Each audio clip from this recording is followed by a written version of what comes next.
कहने में आया है कि बीजेपी जो भी इंडिपेंडेंट कैंडिडेट है ये बीजेपी के प्रॉक्सीज है। कहीं आप तो नहीं निकले सर?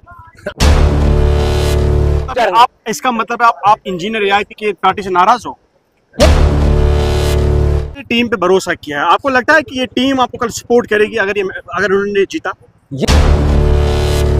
लोग आपको देख रहे हैं। अभी मुझे सच बताया कि जब आपने इलेक्शन के बारे में सोचा, कुछ पार्टी ने ऑफर किया आपको? इलेक्शन का बिगुल बजते ही काफी सारे नए चेहरे हमें सामने मिले। कुछ तंजीमों ने नए चेहरों को मैंडेट दिया है, लेकिन कुछ ऐसे नौजवान हमें देखने को मिले जो किसी तौर के मोहताज नहीं है, लेकिन जिस बंदे ने अपना एक टीम खड़ा किया है, डॉक्टर बारी हमारे साथ है, किसी तौर के मोहताज नहीं है। आपको बताऊं कि कहने में आया है कि ये खुद इलेक्शन लड़ने नहीं जा रहे हैं, लेकिन इसने अपनी टीम को तैयार किया है कुछ सीट्स पर इलेक्शन कंटेस्ट करने के लिए।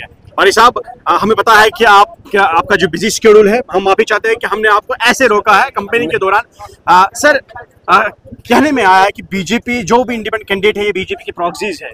कहीं आप तो नहीं निकले सर? आप मुझे ये बता दीजिए, अगर मैं उनका प्रॉक्सी होता तो मुझे एनओसी ही मिलती तो मैं इलेक्शन खुद लड़ता।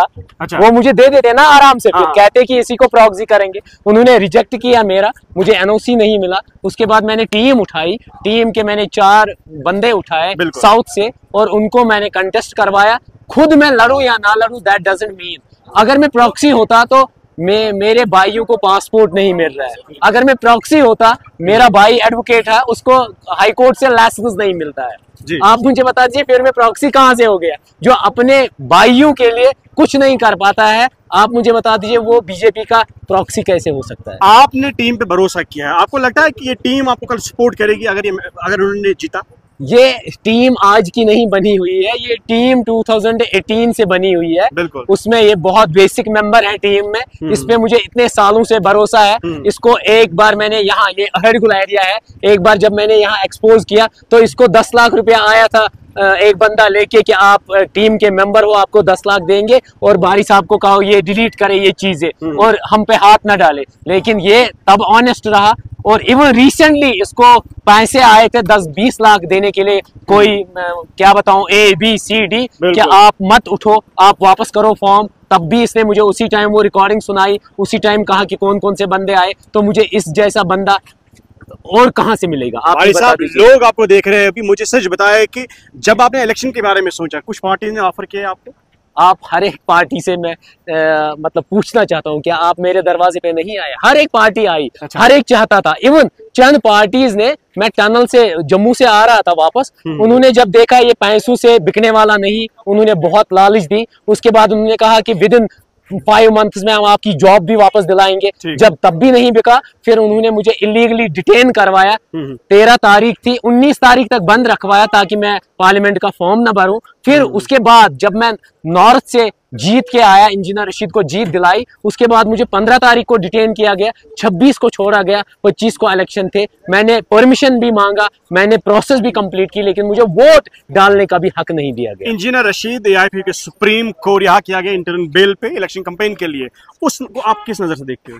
बहुत अच्छा हुआ, क्योंकि आपको पता है हमारी मेहनत रंग लाई। मैंने एक दिन कहा था नॉर्थ के लोगों से कि इंशाल्लाह आपके वोट से इंजीनियर साहब बाहर आएंगे, और वो पूरा हो गया और वो बाहर आ गए। लेकिन जब वो बंद थे, तब पार्टी के चंद लोगों ने अच्छे अच्छे कैंडिडेट्स को, मैंने उनसे पहले ही कहा था, एजुकेटेड यूथ को दे दो, और जो सप्रेस्ड यूथ हुआ है, चंद लोग जेलों में हैं जैसे बरकाती साहब हैं, उनको मैंडेट दे दो। लेकिन उन्होंने मेरी बात नहीं सुनी। उसमें चंद इंटरमीडिएट्स ने पैसा वैसा खाया। उन्होंने इवन ऐसे लोगों को दिया है, कोकरनाग के कैंडिडेट आप जानते हो, गौ तस्कर है, और कितने उस पे चार्जेस है। उसके बाद डूरू के कैंडिडेट है, 40 लाख उन्होंने ट्रक एसोसिएशन से खाया। इवन अगर आप ये देखेंगे देवसर के कैंडिडेट, आप उनसे पूछ लीजिए आपके पास कौन सी डिग्री है, वो कहते हैं कि मैं डॉक्टर हूं। इसका मतलब आप इंजीनियर AIP की पार्टी से नाराज हो?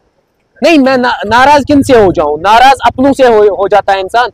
वो मेरे अपने नहीं है इंजीनियर रशीद साहब को छोड़ के, क्योंकि इंजीनियर रशीद साहब मेरे गुरु रह चुके हैं, मेरे टीचर रहे हैं, और मैं उनकी के नक्शे कदम पे चलता हूं कि जो भी कश्मीरियों के साख्त पे असर डालेगा या उनको खत्म करने की कोशिश करेगा, उनसे किनारा कशी होनी जरूरी है। भाई साहब, मुकाबला बहुत कड़क है, खासकर अगर बात करें कि 46 शांगस कॉन्स्टिट्यूंसी के रूप साहब, और आप अपनी टीम को कहां पे देखते हो? देखिए, ये सब अल्लाह पाक जानता है और यहाँ के लोग जानते हैं। मैंने शांगस कॉन्स्टिट्यूंसी में इतने स्कैम्स ओपन किए। मैं आज लोगों से कहना चाहता हूं, आप पार्टी को वोट मत दे दो, आप काम को वोट दे दो। मुझे ये बता दीजिए, जो आप सड़कों पे हैं, चाहे एनसी के कैंडिडेट हो, पीडीपी के कैंडिडेट हो, अपनी पार्टी के कैंडिडेट हो, कोई भी कैंडिडेट, क्या उनको आपने कभी एक्टिविज्म में देखा? क्या उन्होंने कभी किसी के लिए रोया? क्या वो किसी के घर जाते हैं?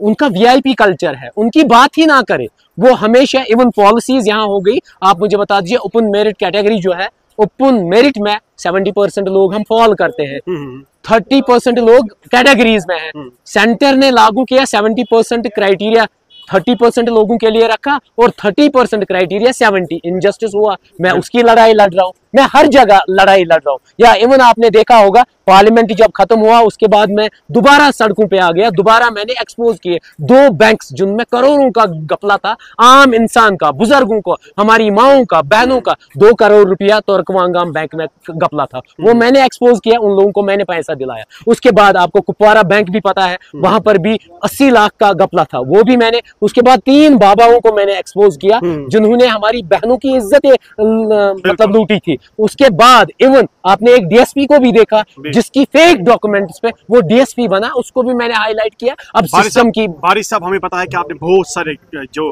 कांड थे, हम ऐसे ही कहेंगे, एक्सपोज किए हैं। आखिर पे शांगस के कॉन्स्टिट्यूंसी के लोगों के लिए क्या मैसेज है आपकी? शांगस लोगों से मैं एक ही रिक्वेस्ट करता हूँ, 2 बेल्ट है, अपर बेल्ट और लोअर बेल्ट, और कैंडिडेट्स को देखो, आप तराजू में तोलो। ये बंदा 2018 से मेरी टीम में काम कर रहा है, फ्री ऑफ चार्जेस, और हर एक काम निभाता है। चाहे मैं इसको कहूँ, रात के 12 बजे एक दिन ये उठा, जब हमने एक जगह एक देखा था सेक्स स्कैम, उसके लिए ये रात के 12 बजे खड़ा हुआ, इसके साथ और 2-3 लोग थे, पूरी नाइट ये वहां पर खड़े रहे। ये 24/7 एज ए सोल्जर काम करते हैं। ये टीम नहीं, ये एक कैंडिडेट नहीं है, ये कल आपका एमएलए नहीं है, ये आपका एक फौजी है, एक सिपा सालार है, जो आपकी इज्जतों को प्रोटेक्ट करेगा, जो आपके करप्शन स्कैम्स को से प्रोटेक्ट करेगा, आपको जो आपको हर एक, अल्लाह पाक के बाद जो हर एक बला से आपको बचाएगा। वक्त इजाजत नहीं देता है। डॉक्टर बारी और डॉक्टर बारी की टीम अभी कंपनी के लिए अहरी गोल में है। तो डॉक्टर साहब, हौसले काफी बुलंद है। My best wishes to you. तो चलिए इसी बात से हम आपसे इजाजत देते हैं। अल्लाह हाफिज। Thank you.